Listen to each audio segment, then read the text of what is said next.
සියලු දෙනාටම තෙරුවන් සරණයි. හොඳයි එහෙනම් අපි ඔන්න අදත් ආවා සියලු දෙනාට අපි දන්න කරුණු ඒ වගේම අපෙන් අහලා තිබ්බේ කරුණු සම්බන්ධව මොහොතක් කතා කරන්න. අපි එදා හැමෝටම කිව්වා මාර්තු 1 වෙනිදා මහා ශිවරාත්‍රිය අපි මහා ශිවරාත්‍රිය සමරනවා. ඒ මහා ශිවරාත්‍රියේ පූජාවේ වීඩියෝ ටික හැමෝටම බලන්න දාන්නම් කියලා. අපි මේ ෆොටෝ ටික දැම්මා. ඒ වගේම තමයි මම කෙටියෙන් මේ ශිවරාත්‍රි සම්බන්ධ සිව දෙවියෝ සම්බන්ධ කෙටි හැඳින්වීමක් කරන්න. සිව දෙවියෝ කියන සංකල්පය ඇති වෙන්නේ පරණ දේව සංකල්පත් එක්ක එන කතන්දරවල සඳහන් වෙලා තියෙන්නේ සිව දෙවියෝ නිර්මාණය වෙන්නේ වෛරය මෛත්‍රිය දෙක එකට එකතු වෙලා. ඒ දෙකම ඒ තුල පිහිටීම තුල තමයි සිව දෙවියෝ බවට පත් වෙන්නේ. මම කෙටියෙන් කරාවේ ඒක ඕන කෙනෙකුට බලා ගන්න පුළුවන් ඕන තරම් තියෙනවා. ඒ කතන්දර පොත් තියෙනවා. දේව සංකල්ප ඇති වෙන්නේ කොහොමද කියලා, උප්පත්තිය කොහොමද කියලා එක එක විදි වල තියෙනවා. ඒකෙන් ටිකක් තමයි මම කිව්වේ මේ හැමෝම දන්න ටිකක් අලුත් දෙයක් කියන්න බෑ. එහෙම ප්‍රශ්නයක් එන්න නිසා තමයි හැමෝම දන්න දෙයක් කිව්වේ. ඉතින් අපේ ගෞතමයන් වහන්සේ ඒ දෙකේ මෛත්‍රිය අරගෙන මෙතෙන් ආවා. ඒ සිව භක්තිකයේ කියලා මම එදා කිව්වා. සිද්ධාර්ථ කියන්නේ සිව භක්තිකයේ. ඒ සිව භක්තිකයේ තමයි බුද්ධිය පිරුණාට පස්සේ බුදුන් බවට පත් උනේ. ඉතින් මේ සංකල්පේ අපි මේ එදා පූජාව තිබ්බේ අපේ ගෞතමයන් වහන්සේට උන්වහන්සේගේ ආගමට ගරුත්වයක් වශයෙන්. ඒ වගේම තමයි ලෝකෙට ලොකු ව්‍යසනයක් ආපු වෙලාවක හැම වෙලාවම පිහිටට ඇවිල්ලා තියෙන සිව දෙවියෝ. මොකද හේතුව මේ මෛත්‍රියයි වෛරයයි දෙකම එක් තියෙන නිසා. මොකද දැන් එතකොට බුද්ධ සංකල්පේ යටපත් වෙලා. ඇයි මේ යටපත් වෙලා? මේ දැන් ආගම් පිරිහිලා තියෙන මට්ටම ඇවිල්ලා තියෙද්දි මෛත්‍රිය විතරක් කියපු එකෙන් අද ඇරයි යන්න බෑ. මේක දූෂිත වෙලා හින්දා. දැන් අර සිව දෙවියන්ගේ සංකල්පේ මේ යුගයට අවශ්‍ය වෙනවා. හේතුව මෛත්‍රියයි වෛරයයි දෙකම එකතු වෙච්ච තත්ත්වයක් තමයි අද තියෙන්නේ. ඉතින් ඒ නිසා මේක හරියට බේරුම් කරගන්න පුළුවන් මට්ටම මම ඒකයි හැමෝටම මම දන්න කරුණේ කෙටියෙන් සඳහන් කරන්නේ. එතකොට වෛරයයි මෛත්‍රියයි. එතකොට බුදුරජාණන් වහන්සේගේ ධර්මයේ මෛත්‍රිය. අනිත් පැත්තෙන් බුද්ධ දර්ශනයේ තියෙන්නේ හොඳ කරපු කෙනාට හොඳක් නරක කරපු කෙනාට නරකක්. ඒ කියන්නේ වෛරයයි මෛත්‍රියයි දෙකම. එහෙනම් මේ ලෝකේ බිහිවීම. ඒ විදිහට මම සඳහන් කරන්නම්. ඒ වගේම තමයි තව කෙනෙක් අහලා තිබුණා අපිට ප්‍රශ්නයක් දාලා තිබුණා අපෙන් අහලා තිබුණා මේ සමාජයේ අද වැටිලා තියෙන තත්ත්වයේ මේ තරුණ පරපුර විකෘති භාවයට පත් වෙලා තියෙන්නේ ඇයි? ඒක වෙන්න හේතුව මොකද්ද? ඒකෙන් අපි ගොඩ යන්න තියෙන විදිය මොකද්ද කියන එක. ඒක මගේ මතෙත් අහලා තිබුණා. හැබැයි ඒ මතේ මට ප්‍රකාශ කරන්න පුළුවන්. හැබැයි මේක මගේ මතයක් විතරයි. දෙමව්පියන්ට ගැසීමක්වත් දරුවන්ට ගැසීමක් ආගමට ගැසීමක් සමාජයට ගැසීමක් නෙවෙයි. මම දන්න දේ ඇත්ත මම ප්‍රකාශ මම එදත් කිව්වා. සරල වචන වලින් කතා කරන්නේ. අපි මේ කතාව පවත්වන්න ගිහිල්ලා නැහැ කොහෙවත්. ඒ වගේම මේ කියන එකක්වත් මම කරපු එක වීඩියෝ එකක් මේ පාඩම් කරලා කලින් බලලා වීඩියෝ එක දාන්නේවත් බලලා නෙවෙයි. මට ඒ තරම් ෂුවර් මං කියපු ටික. ඉතින් ඒ නිසා ඒ සමාජ මට්ටම ඒ විදිහට ඇති වෙච්ච නිසා තමයි අපි මේ අද හැමෝටම කතා කරන්න ඇවිල්ලා තියෙන්නේ. මේ අද තරුණ පරපුර තමයි රටේ වැදගත්. ඉතින් මේ තරුණ පරපුර විනාශයටපත් වෙච්ච හේතුව මොකද්ද? දරුවා හා දෙමව්පියෝ අතර තියෙන සම්බන්ධතාවයේ ගිලිහි යන්නේ කොතනද? එහෙම වෙන්න හේතුව මොකද්ද කියන කතාව තමයි අහලා තිබුණේ. මම ඒකත් සම්පූර්ණ කතා කරන්නේ මම කෙටියෙන් කතා කරන්නම්. පළමුව ආගම නැති වුණොත් අනිවාර්යයෙන්ම අපිට සමාජ මට්ටම අහිමි වෙනවා. ඒක හැම කෙනාම දන්න දෙයක්. ඉතින් අද ආගම නැති වෙලා. නමුත් ඒ ආගම නැති වූ තැන ගෙදර ඉන්න දෙමාපියෝ දරුවෝ අතර කිසිම සම්බන්ධතාවයක් නැති වෙනවා. මොකද හරි ධර්මයක් ස්ථාපිත නැත්නම් පන්සලේ ධර්මයේ ගෙදරට එන්නේ මම එදත් කිව්වා. එහෙනම් ඒ පන්සලේ තියෙන ධර්මයේ ගෙදරට එන්නම් ඒ ධර්මයක් හරි ධර්මයක් නැති නිසා තමයි අද මේ මට්ටමපත් වෙලා තියෙන්නේ. මූලිකම හේතු වෙලා තියෙන්නේ මේ අධ්‍යාපන රටාවත් එක්ක. මේ අධ්‍යාපන රටාව හොඳ නෑ කියන එක නෙවෙයි. මේ අධ්‍යාපන රටාව දරුවට දෙන විදිය වැරදි. ඒ දෙන විදිහත් එක්ක තමයි මේක ප්‍රතිඵලය හම්බෙන්නේ අපිට. ඒ කියන්නේ අද රටේ දෙමෝපියෝ දරුවෙක් හදන්නේ ඒ දරුවෙක් විදිහට නෙවෙයි. ඒක යම්සි යන්ත්‍රයක්. නිකන් යම්සි භාණ්ඩයක් විදිහට හදන්නේ. මොකද ඒ ළමයාට කිසිම බාහිර දේවල් එක්ක සම්බන්ධ වීමක් නැහැ. එයා මේ අධ්‍යාපන රටාවත් එක්ක ගෙදරකට නැත්නම් කාමරයකට කොටු වීම සිද්ධ වෙනවා. පොතකට කොටු වීම සිද්ධ වෙනවා. එතකොට මේ මානවයා බිහිවීමත් එක්ක මේ මානවයාගේ හැම මානවයෙක්ම සාමාන්‍යයෙන් අර හැම කෙනාගේම දැන් අපි දැකලා තියෙන සත්තු අම්මලා පුරුදු කරන අය සත්තු දැන් පූසෝ එහෙම සත්තු අල්ලන්න පුරුදු කරනවා. එයාගේ වයසත් එක්ක ඇවිදින්න පුරුදු කරනවා. ඊට පස්සේ එයා තනියම ගිහිල්ලා ඉවහල්ලලා එයාගේ භූමිය හොයා ගන්නවා. ඒ දේවල් හුරු කරගන්න තමයි ඒ සතාට ඒ යුගයේ තියෙන්නේ. ඉතින් එතකොට මේ අධ්‍යාපනයේත් එක්ක එකතු වෙලා ඒ මානවයාගේ බිහිවීමේ ප්‍රතිපත්ති මාලාව සම්පූර්ණ වෙනස් කරලා තියෙනවා. ඇයි මේ දරුවා පොඩි කාලේ මේ තුත්තරේ ගහ, මේ කලාඳුරු ගහ, මේ පස් කැටේ, ගඩොල් කැටේ, මේ ගහ ඒ දේවල් එක්ක සම්බන්ධ වෙන්න ඕනේ. ඒ දේවල් එක්ක සම්බන්ධ වෙන්නේ නැතුව කවදාවත් මේ ළමයාගේ මේ ඉදිරි කාල සීමාව නිසියාකාරයෙන් පැවැත්මක් සැකසෙන්නේ නැහැ. හේතුව ඒ දරුවා දන්නේ නැහැ. ඒ මොකද මේ තියෙන අධ්‍යාපන රටාවත් එක්ක. ඒ අධ්‍යාපන රටාව වෙනස් කරන්න පුළුවන් ගුරුවරුන්ට. එක ගුරුවරයයි අවශ්‍ය වෙන්නේ වෙනස් කරනවා නම්. නමුත් මේ තියෙන ආර්ථික පසුබිමත් එක්ක, දේශපාලන පසුබිමත් එක්ක මේ ගුරුවරුයි පන්සලයි සියලු දේ දේශපාලනයට ලක් වෙලා තියෙනවා. ඒ දේශපාලනයට ලක් වෙච්චි දේත් එක්ක තමයි මේ සමාජෙ පිරිහීමට ලක් වෙන්නේ. ඉතින් එතකොට දැන් දරුවෙක් හදනවා, දැන් තාත්තා අම්මා කෙනෙක් දරුවෙක් හදනවා. ඉතින් ඒ දරුවා මේ අධ්‍යාපන රැල්ලත් එක්ක ඒ ළමයාගේ ජීවිතේ තාත්තගේ අම්මගේ කරගන්නවා. විශේෂයෙන් අම්මලා. මොකද අම්මා එක්කෝ ඉන්න කාර්යාලයට යන්න, නැත්තම් සමිතියට යන්න, නැත්තම් පන්සලට යන්න අම්මට බෑ දරුවා රිසල්ට් ගත්තේ නැත්තම්. දරුවාගේ රිසල්ට් එක අවශ්‍ය වෙලා තියෙන්නේ අම්මට සමාජයට යන්න. මම මේ හැම අම්මා කෙනෙක් ගැන කියනව නෙවෙයි. බොහෝමයක් බහුතරයක් ඔය මට්ටමින් තමයි දරුවා දිහා දකින්නේ. ඉතින් මේ දරුවට මේක වදයක්. මොකද එයාගේ ජීවිතේ ගෙවන්න එයා උප්පතේ සිට ආපු එයාට පුරුදු වීම වගේක් තියෙනවා. නැත්තම් එයාට ජීවිතේ හැප්පීමක් ඇති වෙනවා. එයා ඒ දේවල් අඳුරගත්තේ නැත්තම් ඒ දේවල් මේ ගඳ සුවඳ හරියට අඳුරගත්තේ නැත්තම් එළියට ඇවිල්ලා එයාට සමාජ මට්ටමක් රැතු වෙනවා. ඒක තමයි අද ළමයිට සමාජයක් නැත්තේ. ඒ කියන්නේ මේ අධ්‍යාපන රටාව ගියත් පුද්ගලයා වශයෙන් ළමයා දියුණු නැහැ. නමුත් පොදුවේ දියුණුයි. නමුත් තනියම එයාට මුකුත් කරන්න බෑ.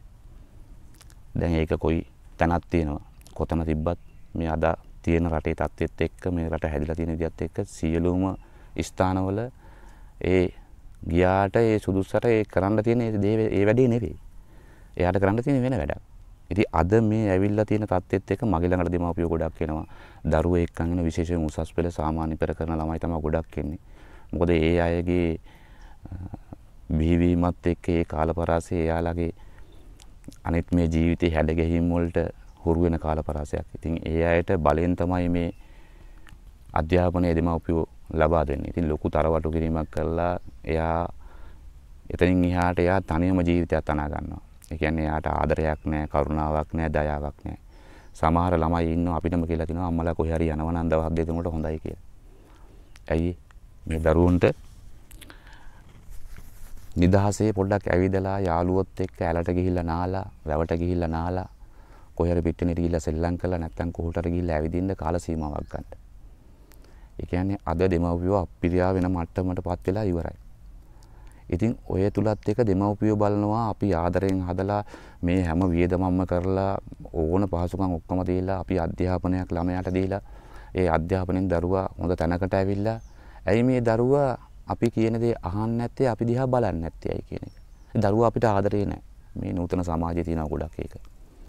එක්කෝලම් දෙමව්පියෝ ගිහිල්ලා මඩමක දාලා ඒ මඩමට ගෙවනවා, ගිහිල්ලා බල්ලා එනවා. මෙයාලට මේ පොඩි කාලේ ඉඳලා ආදරයක්, කරුණාවක්, දයාවක් නෙවෙයි දෙමව්පියෝගෙන් ලැබිලා තියෙන්නේ. දෙමව්පියෝ කියන්නේ ළමයාට මේ ලෝකෙ දිහා බලන කාල සීමාව තමයි අධ්‍යාපනය හදාරන කාල සීමාව.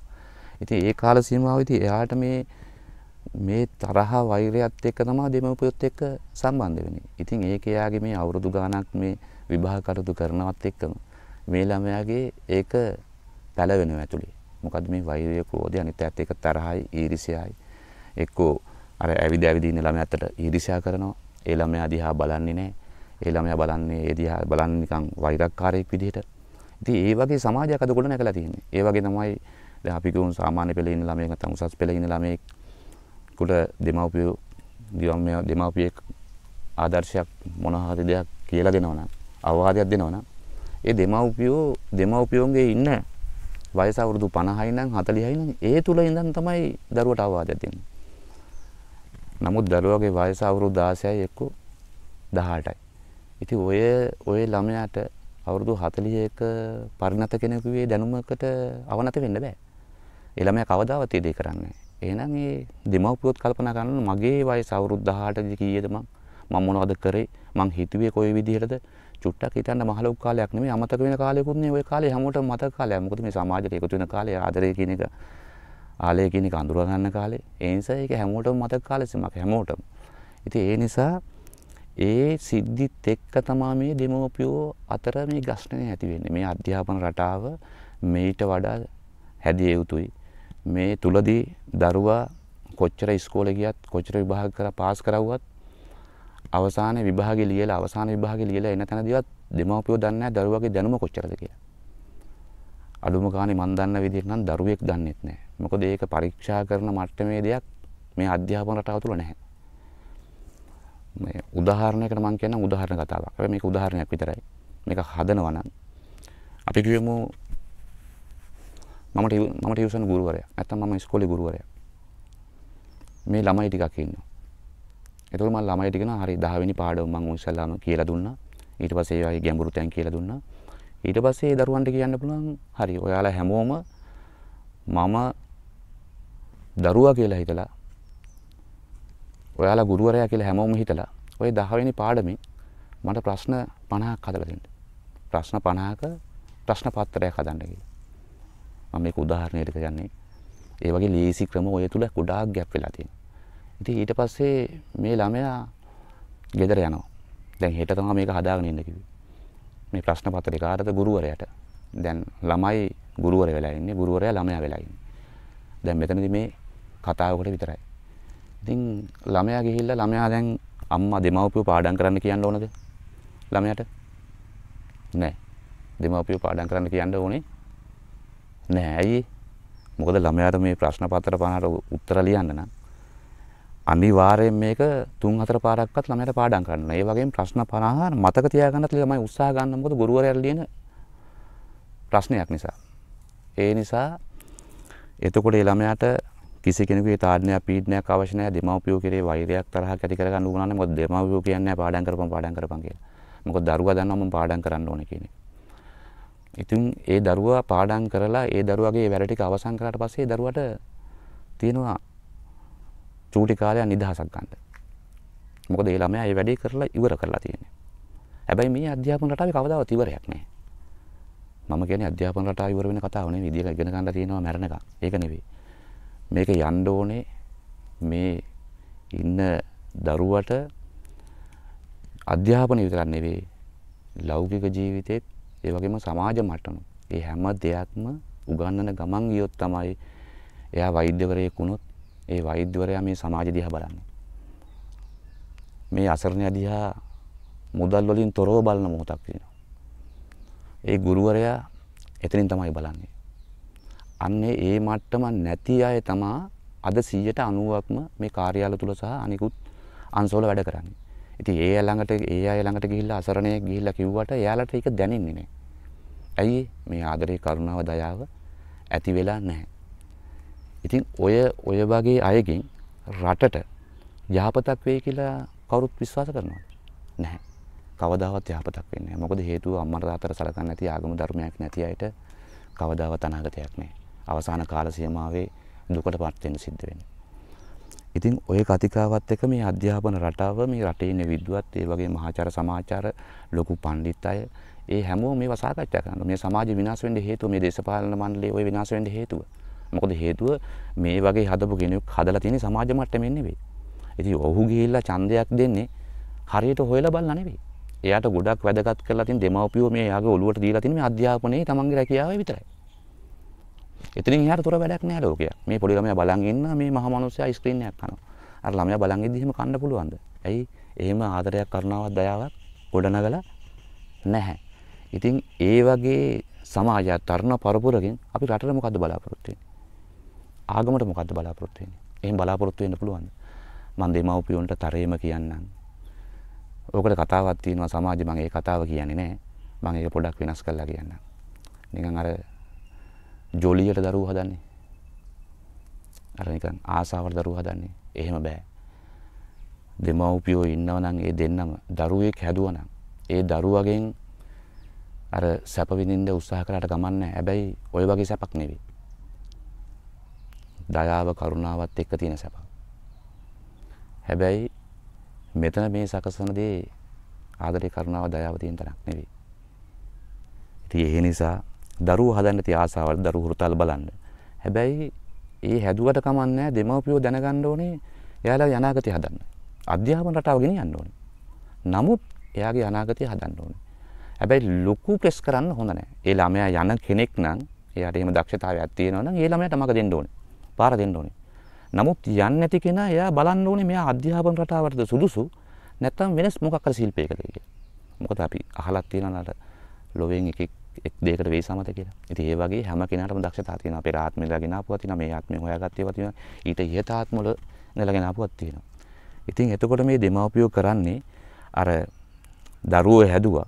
ඒකලා දරුවා ගුරු මරලා ඒ ළමයාට අනාගතයක් නැති කරලා ඒ කියන්නේ ළමා කාලයක් නැති කරලා තරුණ කාලේ නැති කරලා ආදරේ කරුණාව දයාව නැති කරලා අධ්‍යාපනයේ කියන දේ ඔළුවට සම්පූර්ණයෙන්ම දීලා ඒ ළමයාගෙන් බලාපොරොත්තු වෙන දෙයක් අපිට නැහැ.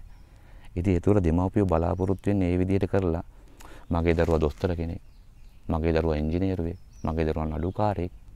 අර දරුවෝ මරවලා ඒ දරුවෝ ඒ තැනකට දීලා දරුවෝ අර දෙමව්පියෝ සතුටු වෙනවා. නැහැ. එහෙම සතුටු වෙන්න ඕනේ. හැබැයි ඔය දැන් මේ යන ලංකාව යන අධ්‍යාපන රටාවෙ නෙවෙයි. ඉතින් ඒ දරුවන්ට ආගමක් දැනෙනවද? මේ රට වෙලා තියෙන හානිය දැනෙනවද? මෙහෙමයි කියලා නෑ. අපිට කියලා තියෙන්නේ මේක. අපි දන්නෙත් මේක. අපි කරගෙන යන්නෙත් මේක. පොඩ්ඩක් ඔයාලා හොයලා බලන්න. ඒ කියන්නේ එහෙම ගිය අයගේ පෞල් ජීවිතයක් පවා ඒකත් ගෙවෙන්නේ මේ සාමාන්‍ය මට්ටමේ. ආදරේ කරුණාව දයාවත් එක්ක කැටි වෙච්ච එකක් නෙවෙයි. ඒ දරුවගේ දරුවත් ඊට පස්සේ නිර්මාණය කරන්න අර විදිහටමයි. ඉතින් මේ දේ නිර්මාණය කරලා දෙමව්පියෝ අපි ළඟට ඇවිල්ලා කියනවා දැන් මගේ ළඟට ඊයේ බෙහෙත් ගන්න ආව කට්ටිය. ඒ ආවේ ටීචර් කෙනෙක්. ඉතින් විදුහල්පතිනි විදිහට හිටපු ටීචර් කෙනෙක්. ඉතින් ඒ ටීචර්ගේ දරුවෙක් නෑ දරුවෝ බෙහෙත් ගන්න එක්කන් එන්න. මේ අහලපහල මන් දන්න නෝන මහත්තයෙක් තමයි එක්කන් ආවේ. ඉතින් ඒ තරම් මට්ටමකට පත්වලා තියන්නේ ඇයි දරුවෝ බැලුවොත් එහෙම ලොකු කොලෙජ් වල උගන්වනවා නැත්නම් ඉංජිනේරුවෝ නැත්නම් ලෝ වෙලා. හැබැයි දරුවන්ට ගාණක් නෑ දෙමව්පියෝ ආදරයක් නෑ මෙයාලා රැක ගන්න ඕනේ මෙයාලා බලා ගන්න ඕනේ මෙයාලා පව් එහෙම දෙයක් ඒ ළමයිට දීලා නෑ. එහෙම දුන්න නැති දෙයක් දෙමව්පියෝ බලාපොරොත්තු වෙනවා. ඒ නිසා මේ හැමෝටම දෙමව්පියන්ට කියන්නේ ඔය මට්ටම ගන්න එපා. මම අර කිව්වේ දේ අධ්‍යාපන රටාව තුළ ඒ දරුවා මහන්සි වෙයි පාඩම් ගන්න අපි කියන්න ඕනේ. ඒ දරුවා ප්‍රශ්න 50ට උත්තර ලියයි. ඒ ප්‍රශ්න මතක තියාගනි. ගුරුවරයා අමාරු දාන්න උත්සාහ ගන්න නැත්නම් ගුරුවරයා අහනකොට කියන්න යා පාඩම් කරගනි. ඒ දරුවගේ විදියට ඒකේ ගැඹුරු ප්‍රශ්න ටික සරල ප්‍රශ්නත් එක්ක දරුවෝ ඉන්න තැන කොයි වගේ මට්ටමක දරුවෝ ඉන්නේ අධ්‍යාපන මට්ටමින් කියලා අපිට හොයාගන්න පුළුවන්. ඒ ප්‍රශ්නෙට උත්තර සපයලා තියෙන විදියෙන් හොයාගන්න පුළුවන්. ගැඹුරු උත්තරද සරල උත්තරද කියලා ඒ වගේ අධ්‍යාපන රටාවක් හදාගන්න පුළුවන්. ඒ වෙනවත් එක්කම දැන් අපි කියමු සාමාන්‍ය පෙළ දරුවෙකුට අපි ඒ වගේ පරීක්ෂා කරලා බලනකොට ඒ දරුවට අපි හිතනට වඩා ඉහළින් මෙයාට සුදුසුකම් තියෙනවා. ඒ කියන්නේ දැනුම තියෙනවා. එහෙනම් ඒ ළමයාට අපි රෙස්ට් එක දෙන්න ඕනේ. තවත් මේ ළමයා පිරෙව්වොත් මේ ළමයා මානසික ලෙඩෙක් වෙනවා. මේ දැනුම වැඩි වෙච්ච පිස්සු ගොඩක් ඉන්නවා මිනිස්සු දන්නවා. මේ අධ්‍යාපනයේ වැඩුණාන් පස්සේ පිස්සුවක් වෙනවා. සමහරන්ට චුට්ටක් පිස්සු, සමහරන්ට භාගයක් පිස්සු, සමහරන්ට තුන් කාලා, සමහරන්ට සම්පූර්ණ පිස්සු. ඉතින් ඒ නිසා ඒ වගේ මට්ටමක් ඇති කරන්න එපා. ඔය මට්ටමට ගියොත් අපි දුන්නු දේ තමයි අපිට ලැබෙන්නේ. අපි මේ කුඹුරට වී වපුරලා අපිට ඕකෙන් අර කුරක්කන් තලමුන් කපන්න බෑ වී තමයි කපන්න වෙන්නේ. ඉතින් ඒ නිසා ඔය සම්බන්ධ කිව්වේ සමාජ මට්ටම මට තව ප්‍රශ්නයක් ගොඩ නැගුණොත් මම කියන්නම් ඔය තුල ධර්මයේ ස්ථාපිත විය යුතුයි. දෙමව්පියෝ ධර්මයේ ස්ථාපිත කරගත්තොත් පන්සල තුලින් දෙමව්පියෝ මේ සමාජ මට්ටම ඒ තුලින් දැනගෙන ඒ තුලින් තමන් හිතලා මේ 10 පාරක් හිතලා වැඩ කරන්න ඕනේ අඩිය තියෙන තැන බල්ලා අඩිය තියන්න ඕනේ කියන ධර්මතාවයේ පිහිට ගත්තොත් ඒ අයට තමන්ගේ දරුවන් නිසි මාර්ගයට ආදරේ කරුණාව දයාව සහ දැනුමත් එක්ක සහ ඥානවන්තත් එක්ක දරුවෙක් බිහි කරන්න පුළුවන්. ඒ අයගෙන් තමයි රට ගොඩ නැගුණේ අතීතේ. අද මේ ගොඩ නැගින්න නැති හේතුව ওই මට්ටමත් එක්ක අධ්‍යාපනය වැඩි මට මෙහෙ ඉඳලා වැඩක් නැහැ සල්ලි ඕනේ රට යනවා නැත්නම් මම වෙන කම්පැනි එකකට යනවා හිතන්නේ නැහැ දෙමව්පියෝ මේ කියන්නේ මේ වගේ මට්ටමකට දෙමව්පියෝ බලාපොරොත්තු වෙනවා මේ උගන්නලා ලොකු ගුරුවරයෙක් කරලා නැත්නම් අර විදිහට කරලා ඉවරලා එයාලා සතුටින් මේ අවසාන කාල සීමාව යන්න. නමුත් මේ යුගයේ කිසිම කෙනෙක් සතුටින් කාල සීමාවක් නැහැ. දරුවෝ හදපු විදිහත් එක්ක Tamanට ප්‍රතිඵලය ඇවිල්ලා තියෙන මේ විදිහට ඒක අපලයකුත් නෙවෙයි. තේරෙනවද? Taman කරපු දේ ප්‍රතිඵලය මේක කර්මය කියනවා. පාපයක් නෑ Taman කරපු දේ ප්‍රතිඵලය. ඒක තමයි කිව්වේ අර මේ ධර්මයේ තුල අර ශිව දෙවියන්ගේ කතාවේ තුල වෛරයයි මෛත්‍රියයි දෙකම තියෙන අපි තුල. එහෙනම් අපි වෛරයක් ඇති කරගත්තොත් අපිට ඉදිරියට වෛර සිතුවිලි තමයි ඇති වෙන්නේ. අපි මෛත්‍රියක් ඇති කරගත්තොත් අපිට ඉදිරියට මෛත්‍රී සිතුවිලි ඇති වෙන්නේ. ඉතින් ඒ කතාව තමයි ඔය ශිව දෙවියන්ගේ කතාව අපේ ලෝතුරු බුදුරජාණන් වහන්සේගේ කතාවේ සඳහන් වෙලා තියෙන එක. මොකක් හරි ප්‍රශ්නයක් වෙලා තියෙනවා මගෙන් අහලා තිබුණා මේ බුදුන් කියන්නේ බුද්ධිය කියන කතාව තේරෙන්නේ නැහැ කියලා. බුදුන් කියන්නේ බුද්ධිය. පුද්ගලයෙක් නෙවෙයි. මොකද 28ක් හිටියා කියනවානේ මේක මං ගරු නම්බු නාමයක්. ඒ යුගයේ තිබුණේ ඒක හරියට කියන්න කෙනෙක් නෑ අද. මේ දැන් කියලා තියෙන කතාත් එක්ක ඒවා දැන් වෙනස් වෙලා තියෙන එකත් එක්ක මේක සම්පූර්ණ අතීතයේ ගොඩක් දුරට එක එක්කෙනාට වමනා විදිහට හදලා තියෙනවා. මේ මම අද ඉන්නෙත් මේ පොළොන්නරු ගල් විහාරේ ඒ භූමියේමයි. ඉතින් ඒකෙත් මේ කරලා තියෙන දේවල් කියලා තියෙන දේවල් එක්ක හරිම වැරදි මට්ටම් තියෙනවා ගොඩක්. මේක කියලා තියෙන දේ නෙවෙයි මෙතන තියෙන්නේ. ඉතින් ඒ වගේ අතීතයක් පෙරලා තියෙනවා. කිසි කෙනෙක් මේ කියන එක හෙව්වේ නැහැ. මිනිස්සු වශයෙන් මේක හෙව්වේ නැහැ. මේක මොකද්ද මෙයා ඇත්තද කියන්නේ මේක හරිද වැරදිද කියලා බැලුවේ නැහැ. ඒ වගේ මට්ටමක්. ඉතින් මේ වගේ සමාජ මට්ටම් වල මේ පසුබිම් මට එකින් එකක් නැහැර දෙමව්පියෝන්ගේ ඒ සකස් කරගන්න ඕනේ කොහොමද අධ්‍යාපන රටාව දරුවෙකුට දෙන්නේ ඕනේ කොහොමද දරුවන්ට ඉස්සල්ලාම මේ සමාජ පුරුදු ගන්න ළමා කාලේ දෙන්න ඕනේ කොහොමද කොයි වකවානුවලද කොයි දින කාලෙද දරුවන්ට මේ මට්ටම ඇති කරගන්න පුළුවන් ඒ තුලින් තමයි දෙමව්පියන්ට හොඳ දරුවෙක් බිහි කරගන්න පුළුවන් අම්මා තාත්තට ආදරය කරන අසලසිට ආදරය කරන මේ මහ පොළොවට ආදරය කරන මේ ආගමට ආදරය කරන දරුවෝ බිහි කරගන්න පුළුවන් නැතුව කවදාවත් අපි මේ වගේ යන්ත්‍රයක් බිහි කරලා කවදාවත් අපිට රටක් ගැනවත් ජාතියක් ගැනවත් ආගමක් ගැනවත් හිතන්න කාල සීමාවක් එන්නේ නැහැ. ඉතින් මේ මම හැමෝටම කිව්වේ ඒකයි මේ අපි ආගම සකස් කළ යුතුයි. මොකද මම මේ කියන හැම කරුණක්ම මේ අහලා තියෙන හැම ප්‍රශ්නයක්ම මතුවෙන්නේ අවසානයේ කෙරවල වෙන්නේ අපේ ආගම තුල. ඉතින් ආගම අපි හරියට ස්ථාපිත වුණොත් තමයි අපිට නිශ්චයාකාරයෙන්ම අපේ සමාජ සහ අපේ රට අපිට හදා ගන්න පුළුවන් වෙන්නේ.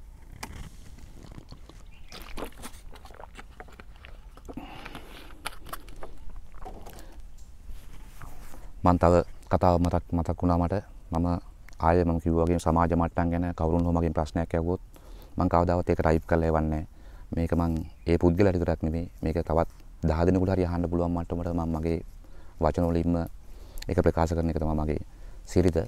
තව කෙනෙක් අහලා තිබුණා හැබැයි අපේ YouTube නෙමෙයි Facebook ෆයිල් එක කරා මේ ස්වාමීන් වහන්සේ කෙනෙක්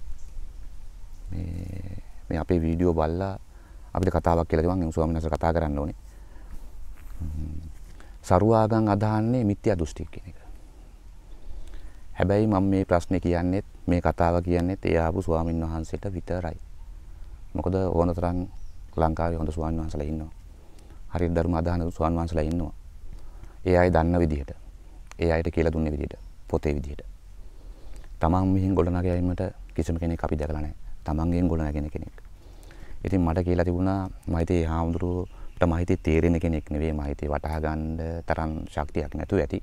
හේතුව මොකද මම මේකේ දාලා තියෙනවා මොකද්ද කියන එක බුදුහාමුදුරුවෝගේ පසුපිට අපි දාලා තියෙනවා. මේකේ උප්පත්ති අපි දාලා තියෙනවා. මම ආගම් හතරම ගැන කිව්වට මම ඒ ආගම් ඔක්කොම දෙවිවරු. අපි මම එදත් කිව්ව බුද්ධ සංකල්පේ දේව සංකල්පේ කියලා රණ්ඩු කරන්න එපා. මේ දේව සංකල්පේ තුල බුද්ධ සංකල්පේ සම්බන්ධ වෙනවා.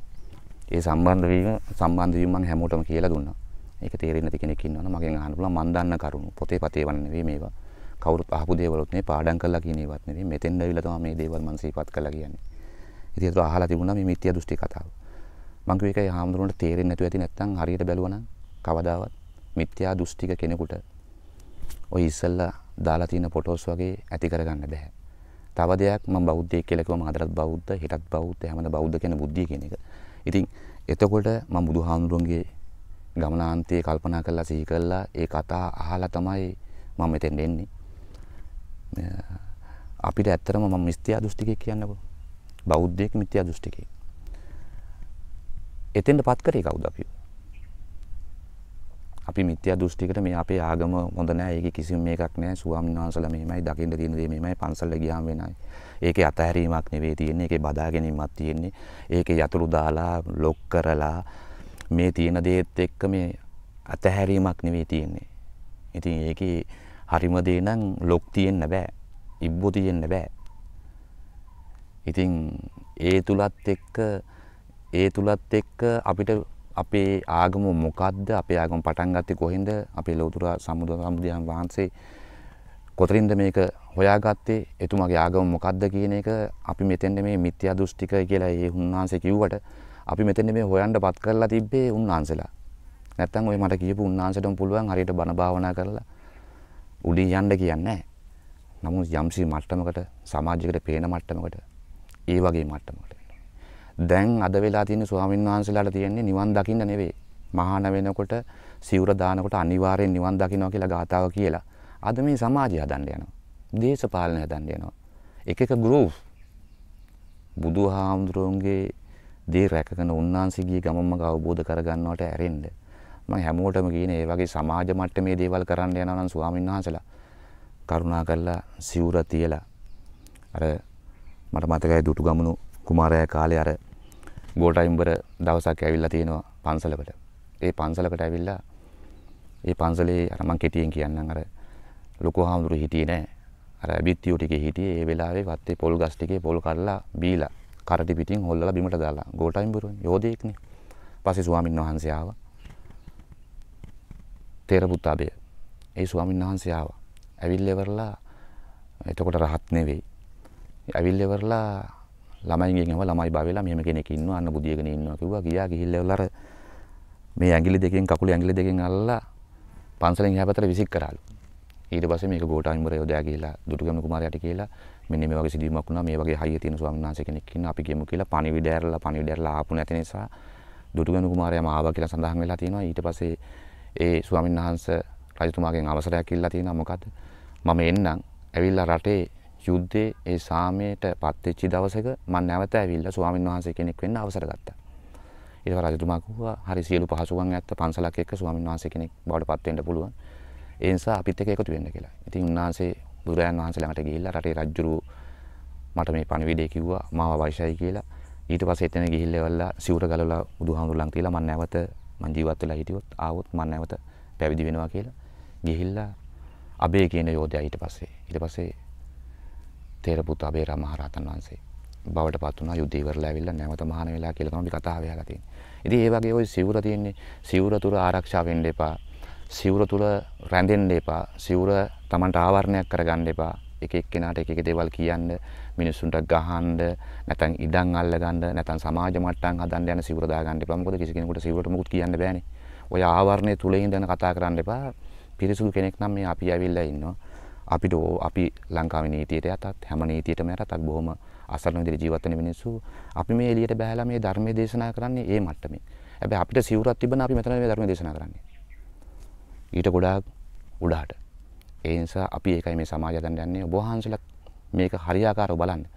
බලලා මෙහෙම සම්බන්ධතාවයක් ඒ වගේ විශ්වත් එක්ක තියෙන සම්බන්ධතාවයක් කාටවත් ඇති කරගන්න පුළුවන් නම් සාක්ෂි පෙන්වන්න. සාක්ෂි අපි පෙන්නලා තියෙනවා. අපේ එඩිට් නෙවෙයි තියෙන්නේ. ඒ නිසා මාව හම්බෙන්න පුළුවන්. මං කිව්වා අලුත් ඒ කන්දේ වේද මහත්තයා මං ඕන්ලාක ඉන්නවා. ඒ නිසා මම ඒ ස්වාමීන් වහන්සේට කියනවා සමාජගත ගන්න ඕන දෙයක් මම හිතන්නේ නැත්තම් ඔබ වහන්සේලාම තමයි අපකීර්තියටපත් වෙන්නේ. අද අපකීර්තියටපත් වෙලා වැඩි ස්වාමීන් වහන්සේලා. ඒ නිසා ඔබ වහන්සේලා දඟලන මේ දේවල් ගිහියොත් එක පයිත් කරන්න එපා. ස්වාමීන් වහන්සේගේ ධර්මයක් සම්බන්ධව ගිහියොත් එක පයිත් කරන්න එපා. තරග කරන්න ස්වාමීන් වහන්සේලාත් එක්ක. අපේ වරදක් තියෙනවා නම් ගුණ දොස් ටිකක් තියෙනවා නම් උන්වහන්සේලාට ඕනලා කතා කරලා කියන්නත් පුළුවන් කමිටියක් දාන්න පුළුවන් මේ මහත්වෝ නැත්තම් මේ දේ කරන්න එපා මේ විදිහට කරන්න එපා කියලා ඕන කෙනෙකුට දැන් අපි මම වැරදි කියලා නැහැ මම මේ පාඩම් කරපුවා නෙමෙයි ඕන කෙනෙකුට තේරෙන්නේ නැති. ඉතින් මේ සම්බන්ධව තමයි මම ඉස්සලා කතා කරේ. මේකයි මම නැවතත් කියනවා මට කවුද මේ ආගමේ බෞද්ධ ආගමේ නායකයා කවුද? හින්දු ආගමේ නායකයා කවුද? කතෝලික ආගමේ නායකයා කවුද? නබිනායක මොහොතුමාගේ ආගමේ නායකයා මට ඒක අදාළ නැහැ. දෙවියන් වහන්සේගේ බුදුන්ගේ ධර්මයේ ස්ථාපිත විය යුතුයි. ඒ අයගේ ආගම් ඒ අය උවමනා විදියට හදපු ටික ඒ විදියට ස්ථාපිත විය යුතුයි. ඒ වෙනුවෙන් මගේ ජීවිතේ උනත් මම කැප කරනවා. මම කාටවත් බය නැහැ. ඒ නිසා ඕන කෙනෙකුට කතා කරන්න පුළුවන්. මම මේ සරලව කතා කරන්නේ. මම කාටවත් බැනලා නැහැ. මම මිත්‍යා දෘෂ්ටිකයෙක් නෙවෙයි. මම ලෞතර සමුදයන්ට හැමදාම ළඟ තියාගෙන උන්වහන්සේගේ ගුණ මෙනෙහි කරමින් මයි ළඟට එන අය දන්නවා. මම ඒ ස්වාමීන් වහන්සේ මේ ඇදරිගිරි පැත්තේ ස්වාමීන් වහන්සේ කෙනෙක්. මම ඒ දේශපාලන මට්ටමකට මොකක් සමාජ මට්ටමකට ඇති කරගන්න කෙනෙක්. නමුත් අපි මේ මට්ටමේ නෙමෙයි යන්නේ. අපි එක එක්කෙනාට අඬ ගහන්නේ නැහැ. ඒ කියන්නේ අපි එක එක්කෙනාට බලෙන් මේවා කරන්නේ නැහැ. කැමති කෙනෙක් එකතු වෙන්න පුළුවන් අපිත් එක්ක. අපි මේ සල්ලිත් එක්ක යන ගමනක් නෙවෙයි, තානාන්තරයක් ගන්න යන ගමනකුත් නෙවෙයි, മന്ത്രിකමක් ගන්න යන ගමනකුත් නෙවෙයි. ඒ වගේම මේ පඬිත් කියලා අර ලොකු තැනක් රජයෙන්වත් මේ සමාජයෙන්වත් යන්න ගන්න යන ගමන මට උවමනයි මේ දුක් නිතර. මොකද මම ගල් කරලා තියෙනවා. මම දරපල්ලා තියෙනවා. මොකද ඒක ඕන කෙනෙක් දන්නවා. මම කුලියට ගිහිල්ලා නැහැ කාගේවත්. කැලේට ගිහිල්ලා දර කපාගෙන ඇවිල්ලා විකුණලා තිනවා. කැලේට ගිහිල්ලා ගල් කඩන් ඇවිල්ලා විකුණලා තියෙනවා. යුද හමුදාවෙත් අවුරුදු 20ක් ඉඳලා තියෙනවා. ඒ නිසා මම දුක් විඳපු කෙනෙක්. මම හොඳට දුක දන්නවා. හැබැයි මේ දුක දන්න නිසා තමයි මේ දුකට මේපත් වෙලා තියෙන අයට මානසික සහායක් හරි මගේ මේ වචන ටික. එහෙම අය ගොඩක් ඉන්නවා මාත් එක්ක. මානසික සහනයක් හරි ලබා දෙන්න තමයි මම හිතෙන්ඩ ආවේ. මේ ලොකු අයට නෙවෙයි. මේ බොහොම දුක්මිතු අයට. පන්සල් වලින් කැපිලා ඉන්න මේ ගම්වල පව්කාරයෝ කියලා එකෝ මාළු අල්ලන නැත්නම් ওই කරවල වේලන නැත්නම් ඒ වගේ පව්කාර වැඩ කරන මිනිස්සු ඉන්නවා. එළුව හරක් හදාගෙන ඉන්න මිනිස්සු ඉන්නවා. හුඟක් තැන්වල අපේ පූජ්‍ය පක්ෂයේ හැම එකේම හැම ආගමේම පූජ්‍ය පක්ෂයේ ඒ ගෙදරට යන්නේ නැහැ. ඒ කියන්නේ ස්වාමින් වහන්සේ ඒ ගෙදරට යන්නේ නැහැ. ඒතර ස්වාමින් වහන්සේ යන්නේ ලොකු ඉස්කෝල මහත්තයා ගෙදරට, නැත්නම් දොස්තර මහත්තයා ගෙදරට, නැත්නම් ලොකු මුදලාලිගේ ගෙදරට. ඇත්තටම ස්වාමින් වහන්සේ යන්න ඕන කොහටද? මාළු අල්ලන මනුස්සයගේ ගෙදරට. මස් මරන මනුස්සයගේ ගෙදරට. සත්තු හදන මනුස්සයගේ ගෙදරට. පන්සලේ හාමුදුරුවෝ 10 පාරක් හරි ඒ ගෙදරට ගිහිල්ලා ඒ මනුස්සයා පන්සල පොයේට ගෙනලා පහනක් පත්තු කරොත් තමයි හාමුදුරුවෝ හරි වෙන්නේ. අපි දකින්නේ ඒක. ඒ නිසා අපේ සහාය අවශ්‍ය. මම එදත් කිව්වා මගේ සහාය අවශ්‍ය. මේ සමාජයේ විකෘති මම එදත් කිව්වා සමාජයේ ඉන්න බැරි, මේක හරියට මැනේජ් කරගන්න බැරි, මේ දෙමාපියෝ දරුවෝ අතර නැත්නම් ගැහැණි දරුවෝ අතර ඇති සම්බන්ධතා පවත්වාගෙන යන්න බැරුව, තේරුම් ගන්න බැරිව ඉන්න දරුවෝ මාත් එක්ක ඉන්නේ. මම එදත් කිව්වා නඩු හබ තියෙන ප්‍රශ්න ඇති කරගත්තා ඉන්න සමාජයේ. ඉතින් අපේ සහාය අවශ්‍ය. ඒ අයට වෙන කවුරුත් සහනයක් පතන්නේ නැහැ. මම කිව්වේ හැම දේවල් පන්සලකට ගියත් ඒ වගේ ලොකු හමුරුත් එක්ක සම්බන්ධතාවයක් ඇති කරගන්නේ නැහැ ගමේ දුප්පත් මිනිස්සෙක්. මේ ගමේ තියෙන සල්ලි තියෙන මිනිස්සෙක් තමයි ආවාසගේ ඇතුළට යන්නේ. මේ දුප්පත් මිනිස්සෙක් ආවාසගේ ඇතුළට යන්නේ නැහැ. මේක මේ ඕන කෙනෙක් දන්න දෙයක් මම කියන කතාවක් නෙමෙයි. මේ සංස්කෘතිය වෙනස් කළ යුතුයි. වෙනස් කරන්න පාරවල් තියෙන පුද්ගලයෝ ඉන්නවා. ඒ නිසා මේ දේ ඇතිකම මම මේ කියන එක කරන්න ඕනේ ස්වාමීන් වහන්සේලා. බෞද්ධයෝ වෙනවා. ඉතින් අද මේක නැති වෙලා තියෙන නිසා අපි මේ බයිනවා නෙමෙයි. මම එදත් කිව්වා අදත් කියනවා මට මගේ ආගම අවශ්‍යයි. මට මගේ ආගම කරන්නේ මේ අර හාමුදුරුවෝ. ඒ නිසා මුකුත් කියන්න එපා. මේ ආගම කරන්නේ අර මහත්තයා. ඒ නිසා මුකුත් කියන්න එපා. මේ ආගම මේ බලා ගන්න අර මහ ඇමති. ඒ නිසා මුකුත් මට ඒක අවශ්‍ය නැහැ. මට මගේ ආගම වැරදි නම් මම ඕන තැනක් කියනවා. මගේ ආගම නිසියාකාරයෙන් ස්ථාපිත කරන්න මමත් චුට්ටක් පොඩ්ඩක් හරි දායකුණා නම් මටත් යහතින් මැරෙන්න පුළුවන්. ඒ නිසා මම හැමෝටම කිව්වේ ඒක තමයි මම කතා කරන්න මට මාතෘකා දෙන්න. ඔය හැමෝටම තියෙන ප්‍රශ්න ගැටලු දැනගන්න උවමනා, මේ සමාජ මට්ටමේ දැනගන්න උවමනා, මේ ගැටලු අර දෙමාපියෝ දරුවෝ අතර තියෙන ප්‍රශ්නේ තව ගොඩාක් දුරට යන ප්‍රශ්නයක්. තව ගොඩාක් තියෙනවා මේ සම්බන්ධව කතා කරන්න. මේ දරුවෝ සකසන්න ඕනේ කොහොමද? ඒ අයගේ හරියාකාරව පරිසරයක් නිර්මාණය කරන්නේ කොහොමද කියන දෙමාපියන්ට ගොඩාක් කරුණු තියෙනවා. ඒ නිසා ඔයාලා කරගන්නේ ලොකු පාපයක්. ඉතින් මේ පාපයෙන් වළක්වන එක තමයි දන්න අපේ යුතුයකම. ඒ නිසා දරුවෝ මොකද්ද කරන්නේ? එළියට යන්න දෙන්නේ නැහැ. ළමයාගේ වයස අවුරුදු 18යි. ඒ ළමයා ෆෝන් එකෙන් තමන්ගේ ආදරය කරගන්නවා. ඊට වඩා දේවලුත් ෆෝන් එකෙන් කරගන්නවා. නමුත් අර එළියට ගියේ ළමයාට වඩා විනාශ වෙලා ගේ ඇතුළේ හිටපු ළමයා. අද ඒක සමාජ ගොඩක් තියෙනවා. ඒක තමයි දෙමව්පියන්ට කියන්නේ. ඒ ළමයා කියන්නේ කාමර දෙකකට දාලා ගෑනු ළමයෙකු පිරිමි ළමයෙකුයි වහලා තිබ්බොත් ওই දෙන්නම එකතු වෙලා ওই දොරව කඩනවා. නැත්නම් බිච්චි හිල් කරනවා. ඒක තමයි මේ සබහාදාමේ හැටි. මේ ගැහණු කෙනා පිරිමි කෙනා අතර ලොකු සම්බන්ධතාවයක් තියෙනවා. ඒ දෙන්නගේ සිතුවිලි ගොඩාක් එකට සම්බන්ධ වෙනවා. ඉතින් ඒක මේ ඉන්න විද්වතුන් ඔය ධර්මය ප්‍රකාශ කරන අය ඒ අය මේ සමාජයට සමාජගත කළ යුතුයි. සමාජගත කරන්නේ නැතුව මේ සමාජය කවදාවත් මේ ගොඩ නගන්න බෑ. ඔය තුලින් තමයි ඔය තියෙන අධ්‍යාපන තුලින් තමයි දේශපාලන විනාශ වෙලා තියෙන්නේ. මොකද හරි තීරණයක් ගන්න තරම් සමාජ දැනුමක් නැහැ. අන්න ආවා අරයට මාර සෙනගක් ඉන්නේ. සෙනග ගොඩාක් ඉන්නවා. නමුත් සල්ලි වලට ගෙල්ලා තියෙන්නේ. කතරේ ගහනවා මිනිස්සුන්ට උනානේ ඒක. එක කරයක් නෙමෙයි මේ දිගටම උනේ ඒක මේ අද වෙන්නෙත් ඒක. ඉතින් ඇයි මේ මිනිස්සු මේක තෝරන්නේ නැත්තේ? ඇයි මිනිස්සු 10 පාරක් හිතන්නේ නැත්තේ? ඇයි මේ අධ්‍යාපන රටාවත් එක්ක මේ නිර්මාණය කරපු කෙනා වෙන කෙනෙක් දෙකයි එකතු කරගන්න බෑ. කැල්ක් එක ඕනේ, ෆෝන් එක ඕනේ. දැන් කෙනෙකුට ෆෝන් එක නැතුනොත් එහෙම ජීවිතේ නැතුණා වගේ. කිසි දෙයක් කරගන්න බෑ. කිසිම දෙයක් මතක නැහැ. තමන්ගේ ගෙදර නම්බරේ මතක නැහැ. තමන්ගේ නම්බරේ මතකත් නැහැ. ඉතින් ඒ වගේ මට්ටමක් තියෙන මේ සමාජය අපි ගොඩ ගැතියුතු මේක හැමෝම දන්න දෙයක් තමයි මම කියන්නේ. අපි ගොඩ ගන්න පටන් ගන්න තියෙන. අපිත් එක එකතු වෙන්න. තේරෙනවද? අපි විවෘතයි. අපි මුදල් පසුපස යන අය නෙවෙයි. අපි වෙදකම් කාලේ කිසිම මේ වෙනකන් ඇල්ලතොරියක්වත් බුලත් කොලයක්වත් අපි අරගෙන නැහැ. ඒ වගේම දැන් අපිට ගොඩාක් ලොකු අය ආධ්‍යාත්මික ලොකු අය එකතු වෙනවා. මම එයාලා නම් වශයෙන් කියවන්නේ නැහැ. දැන් මේ ඊයේ මාත් එක්ක එකතු වුණා ලොකු කණ්ඩායමක්. ඉතින් ඒ නිසා අපි ඉදිරියට මේ වැඩ දිගටම කරා යනවා. අපි මොකද මේකනේ සල්ලි හොයන්න බලාපොරොත්තු. මේකෙන් සල්ලි ලැබුණොත් මං කිව්වේ 4න් 3ක් ලංකාවේ ණය බේරන ගිණුමේ කියලා. ඉතින් ඒ නිසා එහෙම බලාපොරොත්තු අපිට උවමනා එක්කෙනෙක් දෙන්නෙක් හරි ගොඩනගන්න. හරි සමාජ මට්ටමක ඇතින් හරි මානසිකත්වයක් හදාගන්න. හරි මානසිකත්වයක් හදාගත්තොත් එයාට ආර්ථිකේ දියුණු කරගන්න පුළුවන් මේ තියෙන සමාජ මට්ටමත් එක්ක.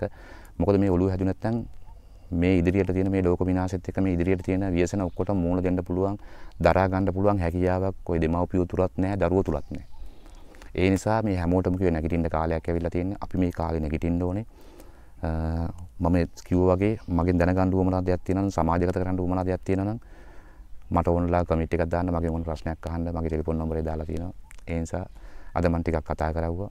ඒ නිසා මම නැවතත් තව දවස් දෙකකින් නැවත වීඩියෝ එකක් කරනවා. මට උවමනායි මේක ඉක්මනට මේක සමාජයට දෙන්න. ධර්මයේ ස්ථාපිත කළොත් අපි බෞද්ධ ආගම හදන්න ඕනේ, කතෝලික ආගම හදන්න ඕනේ, නබියන්ගේ මොහොතුමාගේ ආගම හදන්න ඕනේ. අපේ උතුම් සිව දෙවියන්ගේ ආගම හදන්න ඕනේ. ඉතින් ඒ නිසා මිනිස්සු දන්නේ නැහැ මේවා ඔක්කොම එකට එකතු වෙච්ච තැනක් මෙතන. ඒ කියන්නේ දේව සංකල්ප, බුද්ධ සංකල්ප එකට එකතු වෙලා තියෙන්නේ. ඉතින් අපේ දින 7 කියන්නේ දේව හත්අට්ටුව කියන එක. දෙවරු 9 දෙනා කියන්නේ අපේ ග්‍රහය 9 දෙනා. මේ හැම ග්‍රහයකටම දෙවි කෙනෙක් සම්බන්ධ කරලා තිනවා. අපි මේ සම්බන්ධව කතාවක් ඉස්සරහට තියෙන්නේ. ඉස්සරහට අපි කතා කරමු මොකද්ද මේ සංකල්ප, ඒ වගේම මේවට අපි නැඹුරු වෙන්නේ කොහොමද, මේ දේවල් අපි හරියටම කරන්නේ කොහොමද කියන එක අපි ලොකු විග්‍රහයක් ඉස්සරහට කතා කරමු. මම කිව්වේ ඕනේ ප්‍රශ්න අහන්න, ප්‍රශ්න ආවොත් මට කතා කරන්න පුළුවන්.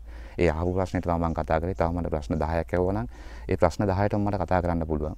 ඒ නිසා මම එදාක වගේ පාඩම් කරලා නෙමෙයි, වලට තේරෙන්නේ මම දැන් කියන දෙයක්. මේ ප්ලෑන් කරලා නෙවෙයි මේ වීඩියෝ එකක් අය බලන්නේ නැහැ, මේක එහෙම දාන එකක් කරන්නේ.